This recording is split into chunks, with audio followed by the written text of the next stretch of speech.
요한일서 1장 1-2절. 태초부터 있는 생명의 말씀에 관하여는 우리가 들은 바요 눈으로 본 바요 주목하고 우리 손으로 만진 바라. 이 생명이 나타내신 바 된지라. 이 영원한 생명을 우리가 보았고 증거하여 너희에게 전하노니 이는 아버지와 함께 계시다가 우리에게 나타내신 바 된 자니라. 요한일서의 저자 사도 요한. 예수님의 12 제자 중에서도 각별한 사랑을 받았던 사람. 요한복음에는 사도 요한 자신을 가리켜 예수님의 사랑하시는 제자라고 여러 차례 표현, 예수님의 중요한 사역 현장인을 함께 있었고 예수님께서 십자가에서 운명하실 때도 요한은 끝까지 곁에 있었다. 예수님께서 부활 승천하신 것도 목도했으며 이후 요한은 베드로와 야고보 등 다른 제자들과 더불어 초대교회의 지도자로서 사역하였다. 말년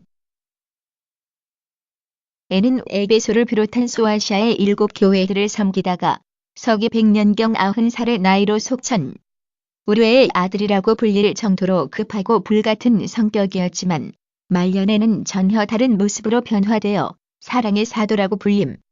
신약 성경 중에서 요한복음과 요한계시록 그리고 요한일서, 2서, 3서 5편의 글을 기록. 서기 95년 로마 황제 도미티안의 박해. 당시에 체포되어 펄펄 끓는 기름 가마에서도 전혀 해를 입지 않고 살아나오자 반무섬으로 유배를 당함. 반무섬에 유배되었을 때 하나님과의 깊은 교통 속에서 요한계시록을 기록하다. 요한일서의 기록 시기와 주 내용. 정확한 기록 시기는 알 수 없지만 계시록보다는 앞선 시기인 서기 90년으로 추정. 하나님의 아들 예수 그리스도에 대해 성도들이 죄에서 떠나 살아야 할 것에 대해 반복적으로 기록. 요한일서의 기록 배경. 영지주의라는 사상의 영향을 받은 이단이 나타남. 자신들도 복음을 믿는 것처럼 하면서 너무나 잘못된 이론을 성도들에게 전파. 예수님이 육신을 입고 이 땅에 오신 하나님의 아들이심을 인정하지 않는 것. 십자가에서 죽으시고 부활하신 것도 부인. 하나님을 아는 지식만 있으면 도덕적으로 살지 않아도 된다. 영혼과 육체는 별개의 것이므로 육체로는 방탕하게 죄를 지어도 영혼은 구원받을 수 있다고 주장. 이단을 향한 교리에 맞선 진리의 선포. 예수 그리스도는 창조주 하나님과 근본 하나이시며 하나님의 아들임을 선포. 예수님이 이 땅에 육신을 입고 오셨고 십자가에 죽으셨다가 부활 승천하심으로 인류의 구세주가 되심을 밝힘. 지식적인 믿음만 로 구원받는 것이 아니고 반드시 빛 가운데 행해야 함을 강조하여 반복적인 강조. F. 성결이 복음의 기반이 되는 말씀. 86년도 저녁 예배에 증거한 적 있으나 마음으로 새기지 못하였다. 지금은 믿음이 성장하여 듣는 대로 양식 삼을 수 있을 것. 사도 요한의 마음으로 말씀을 대하여 자신에게 온 편지라고 생각하면서 읽고 또 묵상한다. 마치 사도 요한의 음성을 직접 듣는 것처럼 감동으로 느껴야 예수님과 함께한 행복한 시간들을 뒤로하고 초대교회 시대의 수많은 열경을 극복하는 동안 어느덧 요한은 80여 세가 되었고 야고보, 안드레, 마태, 도마, 마침내 베드로에 이르기까지 주님의 기억을 서로 나눌 수 있고 서로 의지가 되었던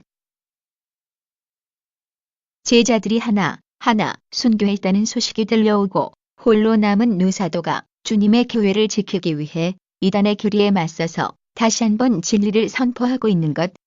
이 아름다운 말씀을 감동함으로 받아 속히 성결을 이루고 온전한 빛 가운데로만 행하여 빛이신 하나님의 참 자녀로 인정받을 수 있어야 태초부터 있는 생명의 말씀에 관하여는 2가지 의미의 태초. 태초부터 있는 생명의 말씀에 관하여는 우리가 들은 바요 눈으로 본 바요 주목하고 우리 손으로 만진 바라 요한복음에 나오는 것과 동일한 의미로 영원 전의 한 시점으로서의 태초. 1. 창세기의 태초의 의미. 창세기 1장 1절. 태초에 하나님이 천지를 창조하시니라. 하나님께서 천지 창조를 이루신 시점. 인간 경작의 세월이 6000년이라는 말으나 담이 범죄함으로 된 동안에서 쫓겨나 이 땅에 내려온 때부터를 말하는 것. 천지를 창조하신 때부터 아담이 범죄하는 시점까지는 사람의 개념으로는 헤아리기 어려운 무수한 시간이 경과되었다. 창세기에 나오는 태초는 그 시점이 정해져 있는 유한한 태초를 말한다. 2. 요한복음의 태초. 요한복음 1장 1절 태초에 말씀이 계시니라. 이 말씀이 하나님과 함께 계셨으니 이 말씀은 곧 하나님이시니라. 천지 창조가 시작되기 전 시작도 끝도 없는 영의 시간 속에 영원 전의 어느 한 지점. 하나님께서는 스스로 계시며 시작도 끝도 없는 영원하신 분. 사람의 개념으로 이해할 수 있도록 마치 어느 시작점이 있는 것처럼 태초라고 표현하고 있는 것이지 어느 때부터 존재하셨다고 말할 수가 없다. 태초부터 있는 생명의 말씀이 란 하나님의 아들 예수 그리스도를 의미. 처음에는 말씀이 곧 하나님이라 했으니 하나님과 말씀이 하나인 것 같은데 그 다음에는 말씀이 하나님과 함께 계셨다고 하니 말씀과 하나님이 각각 다른 존재인 것 같다. 육의 생각 속에서는 이해할 수가 없지만 이는 삼위일체 하나님에 대한 설명으로 성부 하나님으로부터 분리되신 성자 하나님, 곧 예수 그리스도는 성부 하나님과 근본이 하나요. 마음도 뜻도 하나. 성부 하나님이 말씀이신 것처럼 성자 하나님도 그 본질은 말씀이시다. 요한복음 1장 14절 말씀이 육신이 되어 우리 가운데 거하심에 우리가 그 영광을 보니 아버지의 독생자의 영광이요 은혜와 진리가 충만하더라. 말씀이신 하나님이 육신을 입고 이 땅에 오신 분이 바로 예수님. 예수 그리스도를 말씀이라 하지 않고 생명의 말씀이라고 표현하는 이유. 예수님께서 이 땅에 오신 것이 우리에게 영원한 생명을 주시기 위한 것임을 강조하려는 것. 요한일서 5장 12절 아들이 있는 자에게는 생명이 있고 하나님의 아들이 없는 자에게는 생명이 없느니라. 요한복음 14장 6절 예수께서 가라사대 내가 곧 길이요 진리요 생명이니 나로 말미암지 않고는 아버지께로 올 자가 없느니라. 오직 예수 그리스도만이 우리에게 영원한 생명을 줄 수가 있기 때문. 태초부터 계신 생명의 말씀이란 예수 그리스도. 우리가 듣고 보고 주목하고 손으로 만졌다. 본문 1절 태초부터 있는 생명의 말씀에 관하여는 우리가 들은 바요 눈으로 본 바요 주목하고 우리 손으로 만진 바라. 사도 요한을 비롯하여 수많은 자들이 예수 그리스도의 증인이라는 뜻. 제자들은 예수님으로부터 천국 복음을 직접 들었다. 예수님께서 하나님의 아들이심과 구세주이심도 들었습니다. 제자들만 따로 있을 때는 다른 사람들은 듣지 못한 더 깊은 영적인 말씀과 영원 전부터 계신 하나님의 사랑에 대해서 또 천국과 영의 세계에 대해서 깊은 비밀들을 들었다. 제자들은 예수님과 동행하면서 수많은 권능의 사역을 직접 보았고 십자가에서 죽으신 것과 부활 승천하신 것도 목도했다. 보았을 뿐 아니라 주목했다고 하는 것은 단지 보기만 하고 끝난 것이 아니라 본 것이 마음에 새겨짐으로 변화될 수 있는 구원의 은혜를 입었다는 것.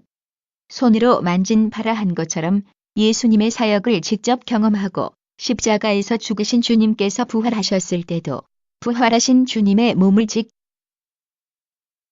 만져보기까지 했다는 것. 성령의 역사를 통해 지금도 듣고 보고 체험할 수 있다. 만세 전에 감추어진 구원의 도를 들었고 영원 전부터 계신 하나님과 영의 세계에 대해서도 너무나 자세히 듣고 배웠다. 장차 있을 주님의 재림과 최후의 심판, 그리고 천국과 지옥에 대해서도 눈에 본 듯이 설명을 들었다. 성령의 역사들을 항상 체험하면서 살아간다. 66권 성경에 기록된 하나님의 말씀은 그 말씀에 순종하는 사람들의 삶 속에서 그대로 보장되는 역사가 따른다. 2000여 년 전 예수님께서 행하셨던 수많은 기사와 표적을 체험함으로 나도 주님을 만났다고 고백할 수 있는 것.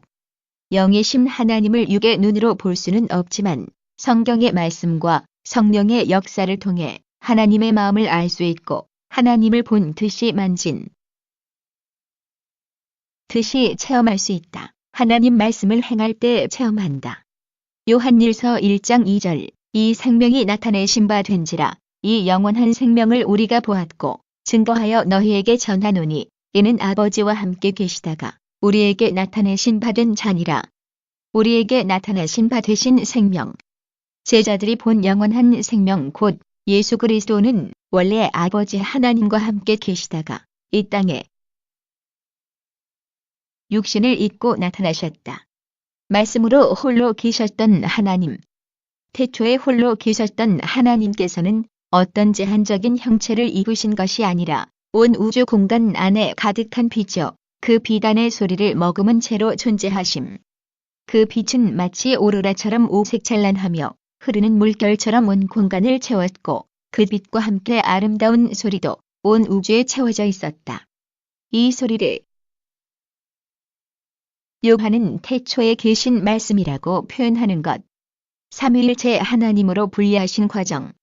소리를 머금고 온 우주에 퍼져있던 빛이 어느 때가 이루자 영계의 한 정점으로 응집한 빛에서 두 개의 빛이 분리. 하나의 빛이 셋으로 나눠진 것이 아니라 근본 하나의 빛으로부터 이와 똑같은 빛들이 두 개 더 생긴 것. 원래 존재하던 근본의 빛이 성부 하나님이며 근본의 빛으로부터 나누어진 두 빛은 각각 성자, 성령 하나님. 우리 사람과 비슷한 하나님의 형체. 창세기 1장 26절 전 우리 곧 삼위일체 하나님의 형상을 따라 우리의 모양대로 사람을 만들고 필요에 따라 하나님의 마음에 품은 대로 어떤 모습으로도 계실 수가 있다. 분리되신 성자 하나님 곧 예수 그리스도는 성부, 성령 하나님과 오랜 세월 동안 함께 계셨고 천지를 창조하실 때도 세 분이 함께 창조하셨다. 성자 하나님께서 동정녀 마리아의 몸에 성령으로 잉태되어 피조물인 사람의 육을 입고 이 땅에 태어나심 요한복음 1장 14절에 기록한 대로 우리에게 영원한 생명을 주시기 위해서 말씀이 육신이 되어 사람들 앞에 나타나심. 영계의 법칙에 의하면 죄의 삭슨 사망. 아담의 후손인 모든 인류는 죄인, 원죄 플러스 자범. 죄. 사망이란 영적인 사망으로 영원한 지옥의 형벌을 의미 죄로 인해 거룩하신 하나님을 만날 수도 없고 육의 수명이 끝나면 지옥에 떨어지는 것이 인류에게 정해진 운명이다. 죄 없으신 예수님께서 죄를 대속해 주시고 사망 권세를 꿰뜨리심으로 주를 믿는 우리도 영원한 생명을 얻게 되었다. 위해서이다. 성자 하나님으로 분리되신 목적 십자가 구원의 도를 이루심. 아담이 범죄할 것을 미리 아시고 그 후손들이 죄로 인해 사망으로 갈 것을 아셨고 그들의 힘으로 구원받을 수 없다는 것도 아셨다. 때가 되면 구세주로서 속죄의 역할을 친히 담당하시는 것이 성자 하나님으로 분리되신 목적. 성령 하나님이 분리되신 목적. 성자 하나님께서 이루신 십자가 구원의 도를 온전히 열매 맺기 위한 것. 잃어버린 하나님의 형상 을 찾도록 도와주심. 결론. 인간 경작을 위한 삼위일체 분리. 온 우주 공간에 가득 존재하시던 영광의 하나님께서 인간 경작이라는 목적을 위해 삼위일체의 하나님으로 분리하셨다. 성자 하나님이 친히 고난과 사망을 당하시면서까지 이 경작을 이뤄가고 계신다. 경작의 목적은 하나님을 닮은 참된 자녀들을 얻는 것. 빛이신 하나님을 닮아 하나님의 마음을 알고 서로 진실한 사랑을 주고받을 수 있는 자녀들을 얻기 위해 친히 창조주의 영광을 뒤로하고 낮고 천한 피조물의 형상을 입으셨다. 참혹한 십자가의 고난을 감당하셨고 지금까지 오랜 세월 동안 눈물과 인내로 변화되기를 기다리고 계심. 하나님의 사랑에 보답하기 위해 어찌하든 성결의 열매로 나오고자 마음과 뜻과 정성을 다해야 하나님의 마음을 더 깊이 묵상하며 이른 아버지의 사랑에 보답하는 마음으로 하루하루 거룩한 삶을 살아가며 하나님을 닮은 온전한 자녀들로 신속하게 변화되어야 한다.